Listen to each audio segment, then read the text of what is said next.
Suprasdami, kad mokytojams probleminį mokymąsi įgyvendinti yra gana sudėtinga, mes parengėme specialų užduočių sąsiuvinį, kurio struktūra leidžia suvaldyti sudėtingą probleminio mokymosi procesą.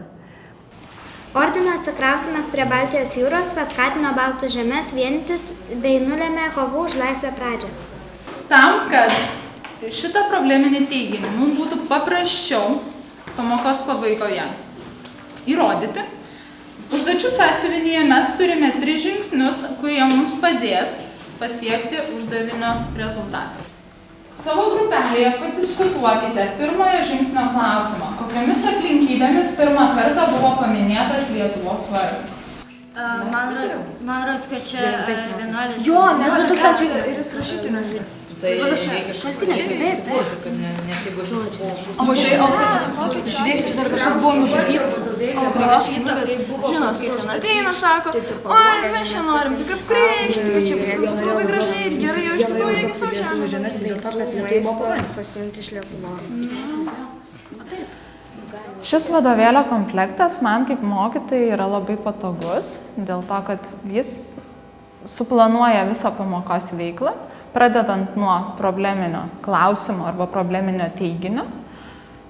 Vėliau, tam, kad šitą teiginį arba klausimą mes galėtume įrodyti arba nuginčyti, mes turime žingsneliais sudėliotas veiklas ir pagal tuos žingsnius atitinkamai parinktas užduotis.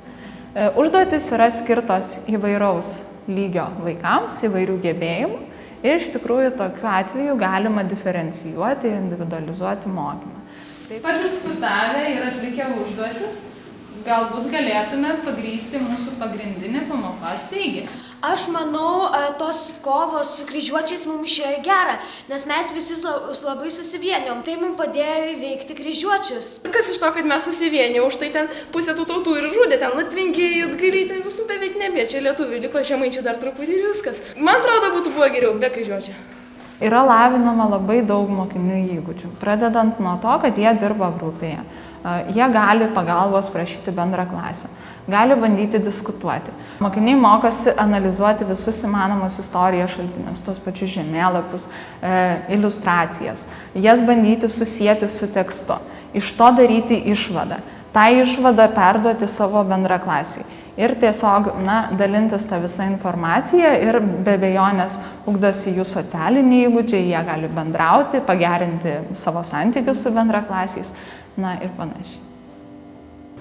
Aš supratau, kad vokiečiai norėjo ne tik, kad lietuviai būtų krikščionys, jie norėjo daugiau ir žemių, kad galėtų tą žemę gyventi ir sakytų, kad ten yra Vokietija. Įsivertinimą sudaro 3 grafos, tai yra žinios, gebėjimai ir taikymas. Ir mokiniai kiekvieną kartą atlikdami tai temai skirtas užduotis gali įsivertinti savo gebėjimų lygį. Tas yra gerai man kaip mokytojai dėl to, kad ateityje aš pagal mokinių siunčiamą signalą galiu individualizuoti mokymą ir rinkti užduotis atitinkančias kiekvieno mokinio individualius poreikius.